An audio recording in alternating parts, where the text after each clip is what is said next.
बिस्मिल्लाहिर्रहमानिर्रहीम। जी, हम खड़े हैं आज उस मकाम के ऊपर कि जहाँ खलीफत बिला फसल हज़रत सैयदना सिद्दीक़ अकबर रज़ी अल्लाह तआला अन्हु, आपके वालिद गिरामी हज़रत अबू कुहाफ़ा रज़ी अल्लाह तआला अन्हु, उनका काशाना, उनका घर मुबारक था। ये सामने आपको मस्जिद नज़र आ रही है, एक मीनार वाली, ये सामने वाली मस्जिद, ये घर था हज़रत सैयदना अबू कुहाफ़ा रज़ी अल्लाह तआला अन्हु का, जहाँ हज़रत सैयदना सिद्दीक़ अकबर खलीफत बिला फसल की पैदाइश हुई।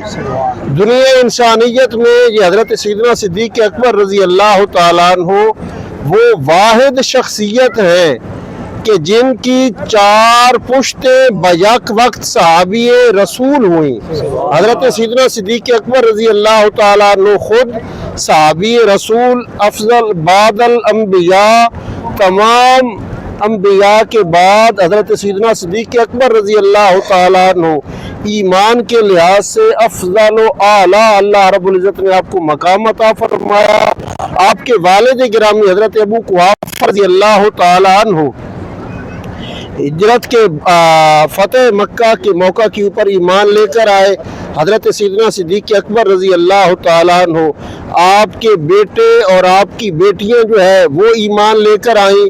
हज़रत सैयदना सिद्दीक़ अकबर रज़ी अल्लाह तआला अन्हु, आपके पोते और पोतियां ईमान लेकर आई। तो ये वो मुक़द्दस मकाम है। आज हम इस मकाम के ऊपर पहुँचे हैं। सब आप दुआ कीजिए कि अल्लाह रब्बुल इज़्ज़त इन मकामात मुक़द्दसा की तमाम देखने वालों को, सुनने वालों को और आप सब ज़ाहिरीन को बार बार मौका रब करीम नसीब फरमाए।